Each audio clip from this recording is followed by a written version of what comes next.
एक बार एक गांव में हरिया नाम का एक आदमी अपनी बीवी पूजा और बच्चों रेनू और विवेक के साथ रहता था। रेनू और विवेक बहुत शरारती थे। वो अक्सर स्कूल या अपने मोहल्ले में शैतानियां करते रहते थे। एक दिन जब हरिया घर में होता है तभी रेनू और विवेक स्कूल से आते हैं। पिताजी मालूम है आज विवेक के सर पर एक चिड़िया ने पॉटी कर दी। क्या ही करे जा रही है? तू ज्यादा मत बोल, अभी खोलता हूँ तेरी पोल पट्टी। पिताजी आज इसे स्कूल में मुर्गा बना दिया, अपनी मैडम की नकल कर रही थी। वो दोनों ऐसे लड़ रहे होते हैं कि तभी हरिया उन्हें डांटते हुए बोलता है, तुम दोनों चुप करो, पढ़ना नहीं है, जब देखो लड़ते रहते हो। तुम्हारी भाषा देखी है कितनी खराब हो गई है। ये सब छोड़ो जी, इतने दिन से कहे जा रही हूँ एक नया कूलर ले आओ, लिया तो जाता नहीं। वो शर्मा है ना, नया एसी लाया है और तुम एक कूलर भी नहीं खरीदते। क्या बात कर रही हो प्रियतम, गर्मी है नहीं इसीलिए नहीं लाता कूलर, वरना तुम कहो और कूलर ना आए, ऐसा कैसे हो सकता है? तुम तो रहने ही दो, कंजूस कहीं के। 50 डिग्री तो हो गया है टेम्परेचर, अब क्या उबालना है तब लाओगे? तुम चिंता ना करो, मैं आज ही कूलर लेकर आता हूँ मेरी हेमा मालिनी। फिर हरिया घर से निकलता है और सीधा इलेक्ट्रॉनिक की दुकान पर जाता है और उसे कूलर के लिए बोलता है। कूलर वाला भैया उसे एक कूलर दिखाता है लेकिन हरिया को वो पसंद नहीं आता। अरे भाई क्या बेकार कूलर दिखा रहे हो, कम से कम मेरे लेवल का दमदार कूलर दिखाओ, मेरी प्रियतम को गिफ्ट करना है। सर मैं अब आपको एक कूलर दिखाता हूँ और ठंडा भी खूब करेगा सर। फिर हरिया को देखते ही वो कूलर पसंद आ जाता है और वो उसे घर ले जाता है और सब खुश हो जाते हैं। वाह पतिदेव, मजा आ गया, तुम तो सच में कूलर ले आए, वाह। फिर रात में सब लोग कूलर चलाकर सो जाते हैं। तभी उसी एरिया में रहने वाली रीमा चोर रात में हरिया के घर चोरी के इरादे से घुसती है। क्या बात है, हमरे गांव के लोगन भी अमीर हुए जा रहे हैं, भगवान इनका बरकत दे ताकि हम अमीर हो सके इनकर घर चोरी करके। लागत है हमका हमारी नजर लग गई, काली जुबान लागत है तेरी, इनके घर में तो कुछ हो नहीं, क्यों ना ये कूलर ही उठा लूं। इसके बाद रीमा कूलर उठाने लग जाती है लेकिन जल्दबाजी में वो कूलर को स्विच ऑफ करना भूल जाती है। उसे बिजली का बहुत तेज झटका लगता है और वो कांपने लग जाती है। अरे मर गई रे, बचाओ मुझे। लेकिन करंट इतनी तेज होता है कि वो वहीं मर जाती है और उसकी आत्मा उसके शरीर से बाहर आ जाती है और वो चुड़ैल बन जाती है। कैसे क्या हो गया चोरी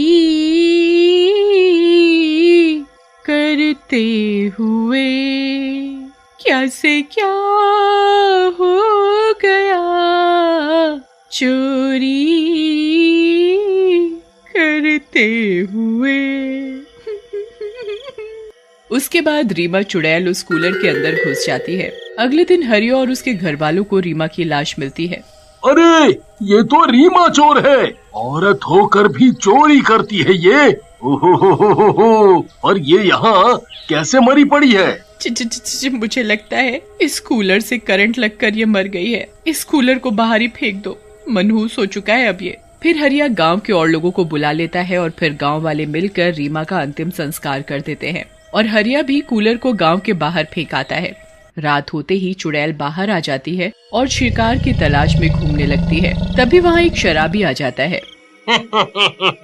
माफ करना यारों, मैं नशे में नहीं हूँ, माफ करना यारों, मैं नशे में नहीं हूँ, मैं नशे में नहीं हूँ। तभी उसकी नजर कूलर पर पड़ती है और वो कूलर उठा लेता है और अपने घर लेकर के चला जाता है और घर पर जाकर कूलर चला देता है।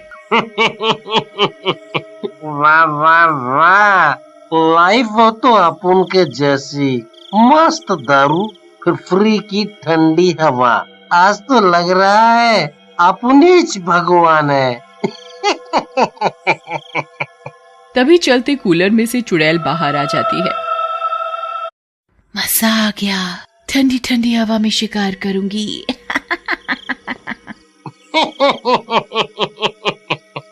क्या बात है भाई साहब, क्या बात है, क्या हंसते हो आप? मजा आ गया। और क्या रोबीली आवाज है आपकी। वाह वाह भाई साहब वाह, बिल्कुल बिग बॉस के जैसी लगती है? वाह भाई साहब वाह। मैं तुझे भाई साहब लगती हूँ और बिग बॉस के जैसी आवाज बता रहा है? रुक, अभी मजा चखाती हूँ तुझे। ऐसा कहकर चुड़ैल शराबी को मार डालती है और उसका मांस खाने लगती है। तभी उसकी नजर पास में पड़ी एक शराब की बोतल पर पड़ती है और वो उस शराब की बोतल को पानी समझकर पी जाती है। अरे ये क्या है? मैंने ये क्या पी लिया? मुझे तो चक्कर आ रहे हैं और दुनिया भी गोल गोल घूम रही है। मजा आ गया। अगले दिन गांव के लोगों को शराबी के मरने का पता चलता है और वो लोग उसके घर पर इकट्ठे हो जाते हैं। ओहो, लगा था कोनो जंगली जानवर गांव में घुस आया होगा ई के घर में। देखो तो बेचारे को कितनी बुरी तरह मारा है और खा भी गया है। चला भैया, ई के लिए तो अच्छा ही हुआ। रोज दारू पी के यहाँ वहाँ नाले में ही गिरता रहता था और शराब की बदबू तो इतनी मारता था कि कुछ कहो ना। तभी गांव वालों की नजर वहाँ पड़े कूलर पर पड़ती है। भैया, ये मरने के बाद कूलर का क्या करेगा? न इसके कोई आगे है न पीछे। हम कहा थे कि इस कूलर को क्यों ना गांव की पंचायत में रख दें, ठंडक तो रहेगी कम से कम है? गांव वालों को लालू की बात अच्छी लगती है और वे शराबी का अंतिम संस्कार करके कूलर गांव के पंचायत भवन में रख देते हैं। उसी रात जब सरपंच वहां बैठकर काम कर रहा होता है तभी कूलर में कुछ आवाज होती है। अरे ये क्या हुआ? अभी तो कूलर इतना अच्छा चल रहा था, एकदम से इसमें से कैसी आवाजें आने लगी? सरपंच उठता है और कूलर की तरफ जाता है। तभी कूलर में से चुड़ैल बाहर आ जाती है। अरे मर गया रे, ये नास मिट्टी चुड़ैल कहाँ से आ गई? रुक जा रे सरपंच के बच्चे, तुझे मुझसे कोई नहीं बचा सकता। मेरा शिकार है तू। तभी सरपंच को ऐसे भागते देख लालू और कालू देख लेते हैं। अरे सरपंच जी, ऐसे कहाँ भाग रहे हो लुंगी उठा के? आपके पीछे क्या फौजी पड़ गई है? अरे नास मिटो, भाग लो तुम भी यहाँ से।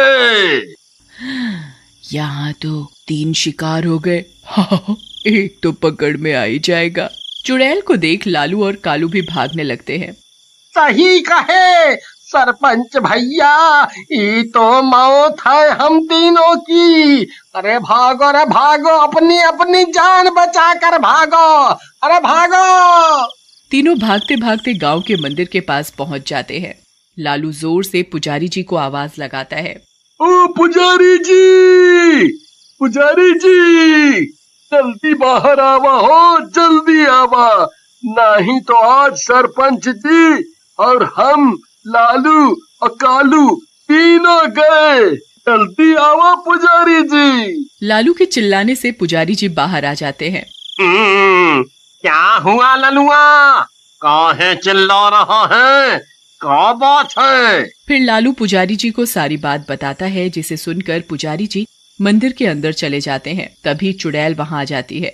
वाह रे मेरे हुक्म के इक्को, तीनों यहाँ मिल गए, वो भी एक साथ। आज तो मजा आ जाएगा तुम्हें खाने में। अरे ये पंडित माँ तो दोगला निकला, अकेले ही छुप गया। हम तीनों को बुफे बनाकर आज जिंदा बच जाऊं, कल इसकी पुजारीगिरी निकालता हूँ। अरे काहे पर्वत सर पर उठा रहे हो, आप ही के लिए मंदिर में गए थे। तभी पुजारी को देखकर चुड़ैल गुस्से में आ जाती है। अच्छा, तू बचाएगा मेरे शिकारों को मुझसे? आज पहले तुझे मारती हूँ, फिर इन तीनों को। लेकिन चुड़ैल जैसे ही पुजारी जी की तरफ बढ़ती है, पुजारी जी भगवान शिव जी की मूर्ति उसके आगे कर देते हैं। मूर्ति में से एक तेज प्रकाश निकलता है और चुड़ैल पर पड़ता है और चुड़ैल वहीं भस्म हो जाती है।